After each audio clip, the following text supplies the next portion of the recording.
August 29, 1949. The Soviet Union detonates its first atomic weapon at the Semipalatinsk test site in Kazakhstan. Codenamed First Lightning, or Joe 1, the plutonium bomb was a direct copy of the United States Fat Man plutonium implosion device dropped on Nagasaki.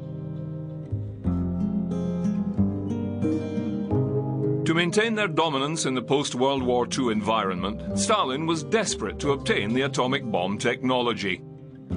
Soviet intelligence had long been aware of the Allies' Manhattan program and their development of the Gadget. The Soviets had obtained detailed data from the top-secret project. In particular, the design details of the Fat Man bomb supplied by Klaus Fuchs in 1945. Stalin was also aware, through British double agents, that the US had not begun full-scale production of atomic weapons. By exploding its copy of the American bomb, the Soviet Union had made itself a nuclear power, and subsequently the second superpower. The Soviets then set about designing their own weapon.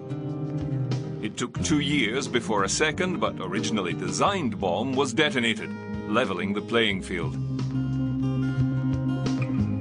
This development was a major jolt to the Americans, who had expected to maintain their strategic dominance for several more years, giving them time to develop the new strategic weapon system.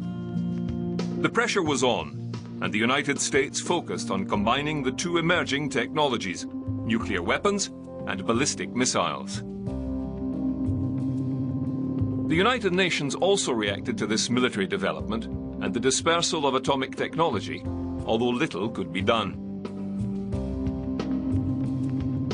The impasse that now exists regarding the international control of atomic energy must be broken, and the Assembly must face this question squarely for the sake of mankind and for the peace of the world. The US quickly moved their testing and development plans forward and detonated several weapons in the Pacific. They also commissioned studies with aeronautical companies, including the RAND Corporation, to determine the feasibility of a new strategic intercontinental ballistic missile system. Meanwhile, in the New Mexico desert, rocket development was underway. The US Army had contracted General Electric to develop short-range ballistic missiles and surface-to-air missile systems.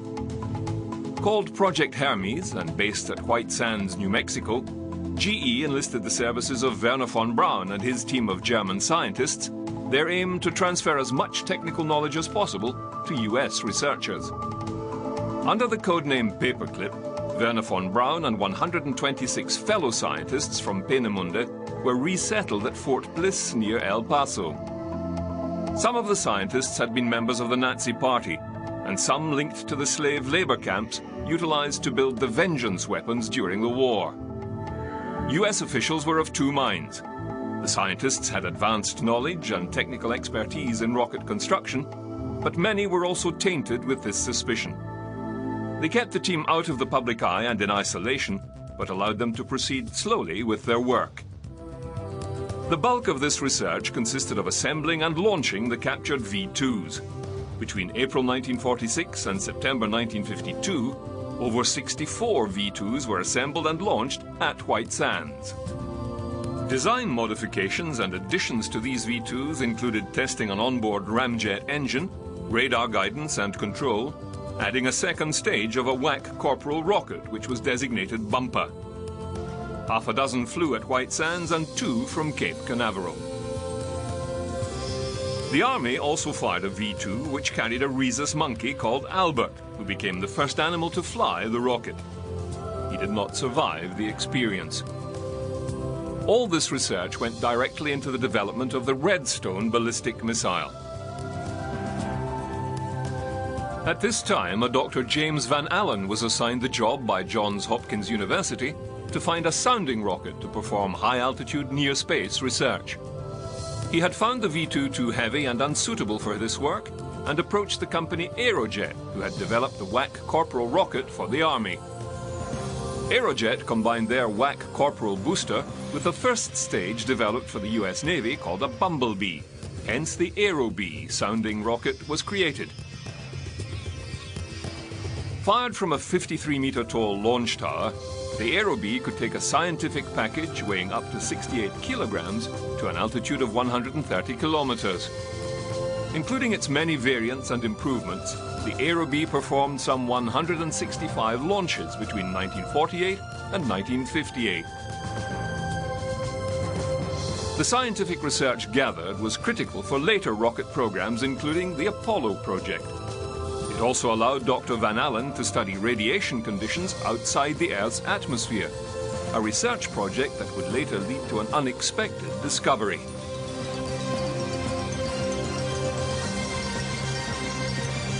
1953 saw the election of the commander of Allied forces during World War II, General Dwight D. Eisenhower, as President of the United States. After 20 years, the administration had changed hands, and the public met its new president and the incoming First Lady of the land. Eisenhower embraced the concept of both manned bombers and an intercontinental ballistic missile system as part of the strategic nuclear force. An ICBM was high-speed and unstoppable, able to strike the enemy anywhere in the world with little or no advance notice, delivering the power of the atom. Concerned with the speed of Soviet technological progress, the US intensified efforts to deliver such a system.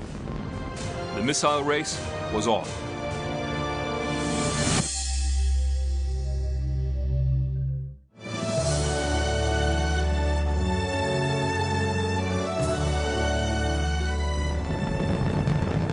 The intercontinental ballistic missile got off to a slow and confusing start. All three arms of the US military had their own plans for missile development. The US Air Force commissioned Corvair to research two fields of nuclear weapon delivery. The first was a rocket-powered guided missile with a minimum range of 5,500 nautical miles, a speed of Mach 6, and an error to target of no more than 1,500 feet.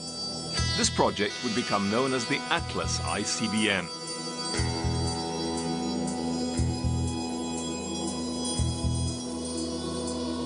The second commission was for two winged cruise missile designs, able to be rocket-launched, then flown like a conventional aircraft to its target, virtually an unmanned bomber.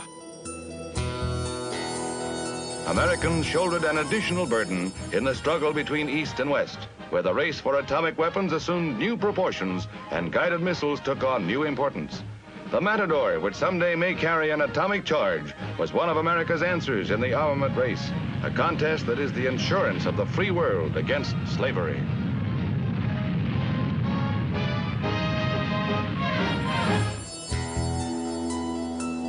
Taking the bulk of research funding, the SNARC and Navajo systems failed dismally to reach their targets. Cost overruns, design flaws, repeated failure to perform, and constant crashes rang the death knell for both projects. The Atlas project suffered as well. Poorly financed, there were technical difficulties in propulsion, guidance, and nose cone re-entry failure. The Atlas was a stage-and-a-half concept design. Once launched, the booster engines would shut down and separate from the rocket, whilst the center engine or sustainer motor would continue to burn.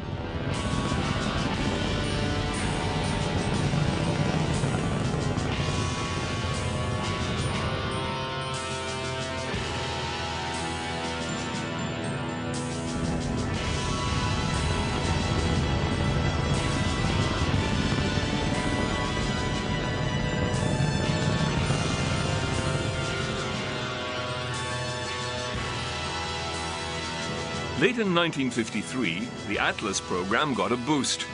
The Atomic Energy Commission had successfully tested a new high-yield, lightweight nuclear weapon in the megaton range. Weighing between 680 and 1,400 kilograms, the ICBM's payload would be much lighter and therefore more feasible. This breakthrough and the knowledge that the Soviet Union was actively engaged in the missile race prompted the Air Force to rethink their position. The Atlas and Thor programs were accelerated.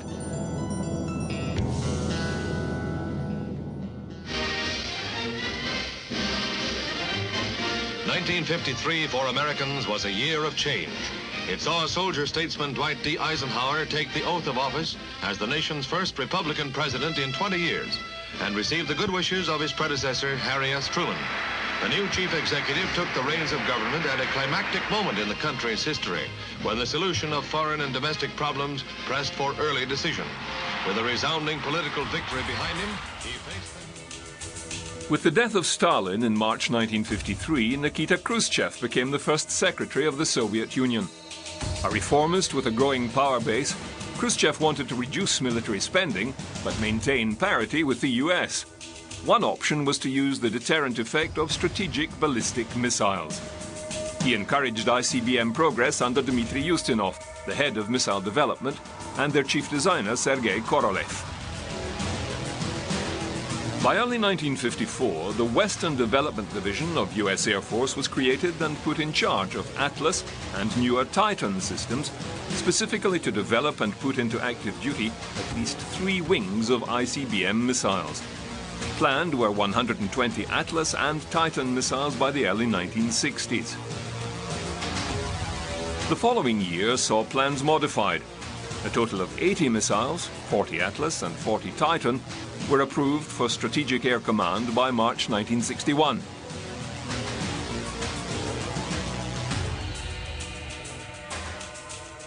Von Braun and his team were moved from Fort Bliss to Redstone Arsenal in Alabama, and the Army Ballistic Missile Agency was formed. They developed the Redstone rocket for US ground forces.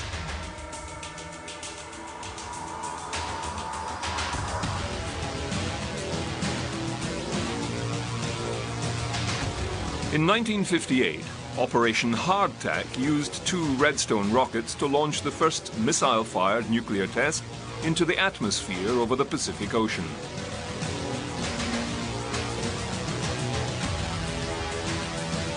Following Redstone's success, von Braun developed the Jupiter-C intermediate-range ballistic missile. By August 1956, a Jupiter-C rocket could have launched a satellite into orbit. However, the ABMA was specifically ordered not to attempt a satellite launch. The Soviets, however, were working in great secrecy and at breakneck speed with their R-7 ballistic missile. Weighing in at 280 tons, with a length of 34 meters and a diameter of 3 meters, it could lift a warhead of 3 megatons, 8,800 kilometers, to its target. Chief designer Korolev, although developing nuclear-armed missiles, had his eye on turning these rockets into launch vehicles for satellites and spacecraft, and an opportunity to do so soon arose. Earlier in 1952, the International Council of Scientific Unions announced that due to the upcoming solar activity, July 1957 to December 1958 would become the International Geophysical Year. Scientists from around the world took part in a series of coordinated observations and research groups. In 1954, the group expanded the idea to include a resolution calling for any nation or group to launch an artificial satellite into orbit to map the Earth and carry out other space-based observations. Thus, whoever was the first to launch a satellite into orbit would win the prize and be seen as the most advanced in military technology. In July 1955, the US announced it would participate and called for proposals from its military and scientific branches. A month later, the Soviet